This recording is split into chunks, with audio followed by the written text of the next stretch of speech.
Olha, vou ser bem sincero aqui. As pessoas mais tirânicas, posso dizer psicopatas, são aquelas que, com um sorriso no rosto, falam com uma fala aveludada as coisas mais terríveis. Isso eu, inclusive, expus quando o ministro Silvio veio aqui e disse para ele, olha, tua fala aveludada não esconde quem você é. E eu estava certo, né, pelo visto. E repassei todo aqui o vídeo aqui do que o deputado anterior estava falando para as pessoas aqui, dizendo que o coração dele sente partido de ver essas pessoas aqui, e logo após diz que essas pessoas são criminosas e golpistas. Ou seja, isso é um cinismo tão grande com uma pessoa que perdeu, uma pessoa que está aqui esperando ser votada e por culpa deles, a obstrução deles, não está sendo colocado aqui. Eles amam dizer que a fome tem pressa, né? A justiça também tem pressa. Mas nesses casos, como eles não conseguem enxergar seres humanos, porque eles desumanizam os seus opositores, isso é feito durante muito tempo. Porque nós não somos seres humanos, Manhattan. Nós somos bolsonaristas, nós somos opositores, nós somos fascistas, nós somos genocidas, extremas direita. Isso é o que eles fazem conosco. Por isso que ele é uma mentira, e por isso que ela sentiu. E por isso que ela aqui se exaltou ao dizer isso. Agora, é inacreditável como a esquerda ela consegue fazer isso com uma pessoa que perdeu um marido. Amanhã é aniversário da Norda. A Norda, ela é esposa do Nelson, que está preso há 1 ano e meio sem audiência de instrução. Tem um filho de 6 anos, chamado João. E a Norda está grávida nesse momento, amanhã ela vai passar o aniversário dela sem o seu marido, que está preso há 1 ano e meio sem audiência de instrução. Não há uma prova sequer contra esse cara. Isso daqui, assim, é deplorável ser colocado a vida dessas pessoas por conta de negociata de presidência da Câmara ou qualquer coisa que seja. Eu só quero reforçar esse ponto aqui e dizer que esse tipo de cinismo, de canalice, de psicopatia, de que olhar para uma cara de uma pessoa e dizer meu coração está quebrado, mas o teu marido é criminoso, merece toda o nosso repúdio e todo também a voz dessas pessoas, porque elas não podem falar aqui, mas nós podemos. É isso que eu queria deixar claro aqui, me solidarizo a todas essas pessoas, tenham uma paciência, eu sei que é difícil, mas tenham uma paciência, porque eles não têm nada, a não ser o cinismo deles, mas nós temos tudo, que é o povo e o nosso Deus. Obrigado, presidente. Senhora presidente, eu vou falar aqui sobre a PEC nesse momento, depois, no tempo de liderança, eu vou me reservar para comentar as demais situações, porque eu acho que essa PEC ela é de extrema importância para resgatar a autoridade do parlamento e para corrigir situações que lá atrás talvez o constituinte tenha votado sem entender que chegaremos a um momento em que o Supremo se arvoraria em tomar o lugar do legislador. E hoje, como disse o deputado Arthur Maia, um ministro do Supremo, numa canetada, ele suspende uma decisão de 513 deputados, 81 senadores. Então, esse é um absurdo que precisa ser corrigido. Essa PEC, ela não corrige tudo ainda, mas já é um avanço. Então, aqui, por exemplo, se diz que a primeira alteração, fala do artigo 97, ela entende necessário estabelecer vedações quanto à concessão de decisões monocráticas, que terão que ser levadas ao plenário e também elas não podem tratar de questões, por exemplo, de declaração de inconstitucionalidade de lei. Então, são declarações que afetam a todas as pessoas. E a gente tem no artigo 97 da Constituição, senhora presidente, a natureza colegiada do tribunal, tanto que em tribunais comuns, um juiz não pode jamais declarar a inconstitucionalidade de uma lei, num TJ, por exemplo. Ele precisa submeter ao plenário da casa. Então, o que está se fazendo aqui é honrar a natureza colegiada do tribunal.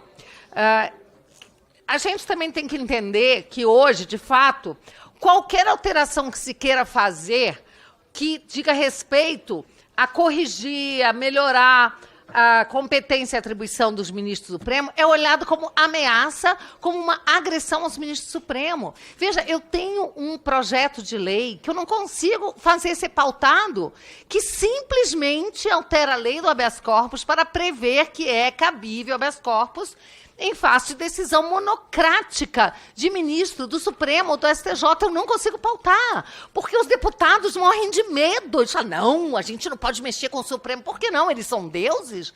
Nós estamos tratando aqui, não é de agressão a ministro do Supremo, mas de garantir direitos fundamentais de qualquer cidadão, de qualquer pessoa. Eu digo que o advogado de qualquer um de nós, da esquerda, da direita, do centro, pode precisar de um habeas corpus para trancar um inquérito inconstitucional, para qualquer coisa, mas não se pode sequer mexer. Aliás, diga-se de passagem que o ministro Gilmar já declarou publicamente que qualquer alteração a qualquer poder hoje de ministro supremo, eles já vão entender que é inconstitucional, mas somos nós que detemos o poder, como diz o deputado Sanderson. Quem pode tudo é o parlamento. E se nós tivermos que alterar qualquer atribuição, qualquer poder do Supremo, de algum ministro, essa é a nossa função constitucional. Essa é a nossa atribuição constitucional. Hoje parece que é pecado, deputado, aqui, alguém que entende bastante das questões espirituais e de pecado. Olha, parece que hoje é pecado. A gente sequer levantar algum debate a respeito de atribuições do Supremo. Isso é uma vergonha. Então, essa PEC 8, ela vem em muito boa hora, ela ainda é muito tímido o que ela faz, mas já é um avanço. Então, nós precisamos, presidente, aprovar essa PEC, ela tem que ser admitida, porque ela não tem nada de inconstitucional, e ela já está, aliás, muitos e muitos anos atrasados. Nós temos pressa de aprovar essa PEC diante de toda a usurpação de poder, e hoje virou moda, os ministros eles dão uma canetada e ficam anos sem submeter aquela decisão a plenário. Então, isso vem para corrigir. Tá? E é por isso que eu quero aqui pedir aos pares que votem a favor da admissibilidade. E já passo aqui a palavra ao deputado Sanderson e em seguida ao deputado Marco Feliciano. Cumprimento a deputada Bia Kicis, que toda vez que fala nos dá verdadeiras aulas aqui sobre direito e sobre justiça, sobretudo. Aliás, sobre justiça e direito, deputados e deputadas que aqui estão, e eu ouvia um parlamentar governista, esquerdista, falando sobre revanche. Revanche é exatamente aquilo que nós estamos presenciando no atual desgoverno Lula. Aliás, em março de 23, presidente deputada Cristoneto, em março de 23, o Lula vazou. Esses áudios sempre vazam. Vazou que o Lula, voz dele, dizendo que sairia da cadeia para, entre aspas, a palavra, entre aspas, bem entre aspas, foder com Moro e Lava Jato e o sistema. Está aí, está escrito. Ele disse que quando estava na cadeia, o objetivo dele era um único objetivo de voltar para arrebentar com a República. E está arrebentando, contando com a covardia de parlamentares que aplaudem esse sujeito desqualificado, que era para cumprir pena até 2030 e está aí solto, aliás, dentro do Palácio do Planalto. Depois de uma chicana feita pelo STF, vergonhosa, uma chicana vergonhosa que o mundo inteiro ainda hoje dá risada e faz chacota da Suprema Corte Brasileira, porque fizeram uma chacota desgraçada e vergonhosa com uma situação clara e evidente, criminosa, e aí botaram o sujeito solto ainda no Palácio do Planalto. Por isso que hoje o parlamento, na sua maioria, ouvindo os clamores nacionais e ouvindo as reclamações nacionais, está hoje discutindo sobre a limitação dos poderes que estão sendo abusados por ministros da Suprema Corte. Essa PEC é uma PEC que já devia ter sido discutida, deliberada e votada e aprovada há muito tempo. O modelo brasileiro do judiciário de Suprema Corte é o mesmo dos Estados Unidos. E lá fui fazer uma pesquisa, apenas 10% das decisões na Suprema Corte americana são monocráticas. 90% são colegiadas. Aqui é o inverso. 90% das decisões são monocráticas. E aí temos uma série de situações. Há indícios até de situações não republicanas esdrúxulas, espúrias, que nós precisaríamos fazer aí, sim, a CPI do Judiciário, a CPI da Lava Toga, para aí nós esmiuçarmos e vermos por que tantas decisões monocráticas no Brasil? Por que decisões monocráticas exaradas e dali 10 anos o plenário vem a julgar? Então, uma série de situações precisam ser objeto de análise do parlamento brasileiro. E ainda sobre a pauta anterior, que diz respeito à anistia, que é algo necessário. Anistia é necessário, eu estava vendo aqui. Os crimes que poderiam até ser objeto, de persecução penal. Dano, crime de dano, pena de até 6 meses. O sujeito que entrou aqui, quebrou um computador, pena de dano, 6 meses. Pichação, caso da senhora Débora, pichação, pena até 1 ano. Então nós teremos aí, claramente, a possibilidade de transação penal. Era isso que nós temos. Tumulto não é crime no Brasil, enfim.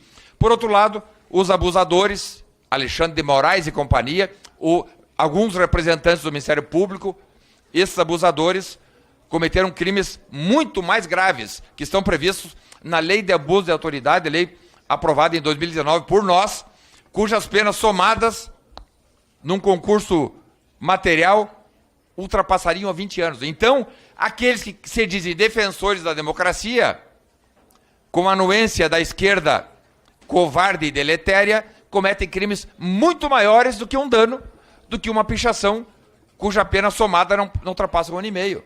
Vejam, se nós falarmos no aspecto científico e técnico, abuso. Se nós falarmos no aspecto político, abuso. Se nós falarmos no aspecto social, abusos. Quem é que deve conter esse abuso? O parlamento brasileiro, que detém a supremacia dentro de uma democracia. É o parlamento, não é o judiciário e nem o executivo. Tanto que o parágrafo único do artigo 1º da Constituição Federal fala que todo o poder emana do povo, representado por parlamentares. Não diz representação do judiciário nem do executivo. Então é aqui sim o fórum competente, vamos ter coragem. Os covardes que se retirem, quem tem medo por uma série de situações, porque tem rabo preso, porque é corrupto ou porque é covarde, se retirem. Deixem os parlamentares de coragem fazer a defesa da sua excelência, o povo brasileiro. Essa proposta de emenda tem que ser aprovada aqui para devolver ministros do STF abusadores ao seu lugar limitado. Tem importância suas atribuições? Claro que tem, mas não a importância que hoje nós temos verificado, cometendo injustiças em cima de injustiças, se achando 1 ou 2 ministros ali, mas claro, com a complacência do colegiado, se achando os donos do Brasil, quando não são os donos do Brasil. Aliás, a Constituição Federal tem remédio para isso aí. Impeachment de todos aqueles que cometerem e cometem abuso de autoridades, e uma situação é o senhor Alexandre de Moraes, que comete abusos de autoridade flagrantes, reiterados, sucessivos, e só comete porque tem a anuência e a covardia do parlamento brasileiro. Senhora Presidente, eu vou pedir para a senhora ter um pouquinho de paciência comigo. Meu companheiro tomou 1 minuto e meio do que era